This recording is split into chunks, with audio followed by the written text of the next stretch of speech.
9 leaders mondiaux assassinés par la CIA.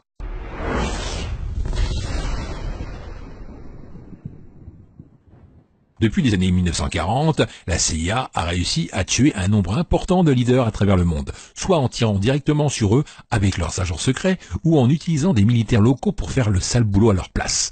Dans cette vidéo, on vous parlera des grands leaders assassinés par les États-Unis.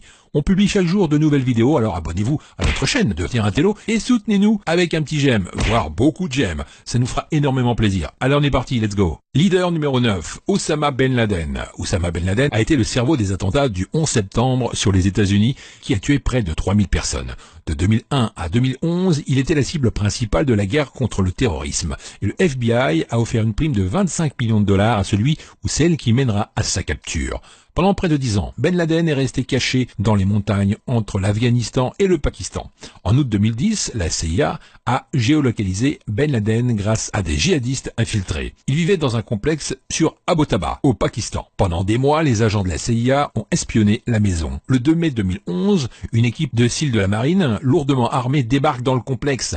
Il tua Ben Laden dans son lit. Leader numéro 8, Che Guevara. Le visage du Che Guevara est devenu un symbole de résistance dans le monde entier. Cet homme a abandonné sa vie pour défendre la bonne cause. Che Guevara était un révolutionnaire cubain, né en Argentine, leader qui, à la fin des années 1950, a joué un rôle clé dans la saisie du pouvoir de Fidel Castro. Il a été ensuite nommé ministre de l'Industrie, et puis en 1965, il démissionna de son poste. Il voulait répandre ses idées de la révolution cubaine dans d'autres parties du monde.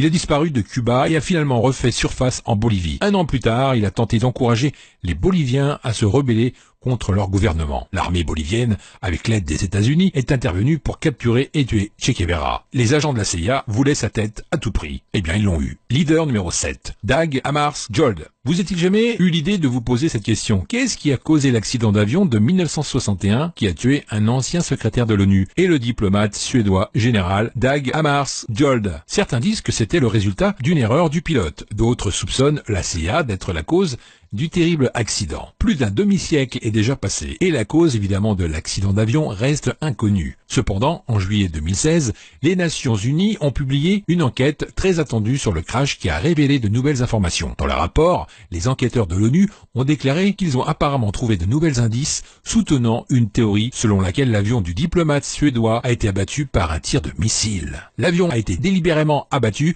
pour empêcher une rencontre avec Moïse Tsombe, qui est le président de la province congolaise de Katanga. Leur réunion a été une tentative de négociation pour un cessez-le-feu urgent de la guerre civile qui ravageait le pays. Cependant, les États-Unis ont intérêt que la guerre civile continue pour profiter évidemment des richesses minérales du Congo à bas prix. Leader numéro 6, Général Rafael Trujillo. Depuis plus de 30 ans, le dictateur a gouverné la République dominicaine avec une poignée de fer. On estime qu'il était responsable de la mort de plus de 50 000 personnes. Le règne tyrannique de ce général a pris fin le 30 mai 1961. Il a été tué dans son Chevrolet Bel Air dans une embuscade bien préparée par la CIA de façon à ne donner aucune chance de survie au dictateur. À l'époque, à mon avis, les États-Unis n'ont pas pensé au peuple de la République dominicaine, mais plutôt aux richesses du pays.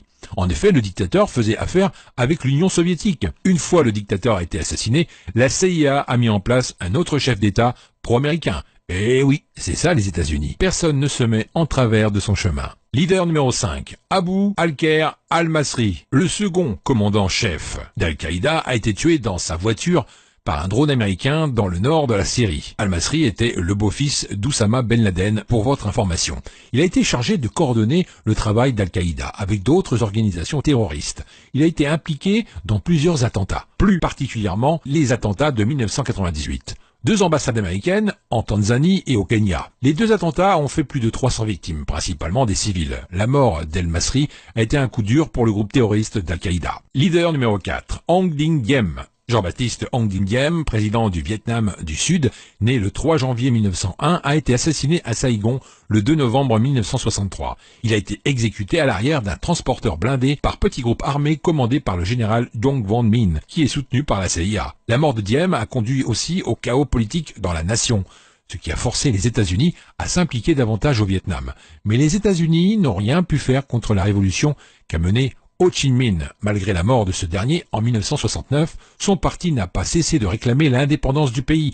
Les États-Unis sortent vaincus de cette guerre en 1975. Leader numéro 3, Patrice Lumumba. Patrice Emery Lumumba est né le 2 juillet 1925 au Nalua, au Congo. Il était le premier ministre de la République démocratique du Congo de juin à septembre 1960. Malheureusement, il a été assassiné le 17 janvier 1961 près du village de Walingusha, au Katanga, avec Joseph Kasavubu, l'une des principales figures de l'indépendance du Congo belge. Un groupe de rebelles voulait faire un coup d'État à Lumumba. Ce dernier a fait appel à l'Union soviétique pour le soutien. Mauvaise idée, parce que cela a déclenché un vent de panique à Londres et à Washington, qui craignait d'établir des bases soviétiques en Afrique. La CIA immédiatement a réagi et a alerté les rebelles congolais de son emplacement et l'ont tué directement. Ce n'est qu'en 2014 que les États-Unis ont reconnu l'implication active de la CIA dans sa mort. Leader numéro 2, Imad Mugnia, né le 7 décembre 1962 à Ter Dibla au Liban, c'est l'un des plus grands dirigeants du Hezbollah chiite libanais. Un soir du 12 février 2008, Imad Mugnia se promène dans une rue calme à Damas, tandis qu'un groupe d'observateurs de la CIA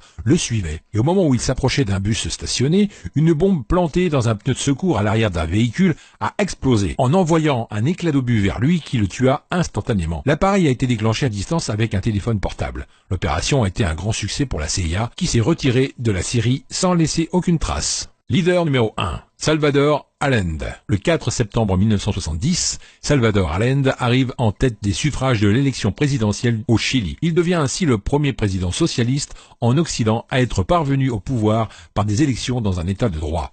Il est soutenu par l'Unité populaire, une coalition de partis de gauche qui a pour but de mettre en place un État socialiste de façon non violente et légale. Le 11 septembre 1973, un coup d'État a été mené par Augusto Pinochet pour mettre fin au mandat d'Allende par la force, renverser le gouvernement et instaurer une dictature militaire. Allende est mort dans le palais de la Moneda sous les bombes putschistes. Tout cela a été bien sûr ordonné et commandité par la CIA.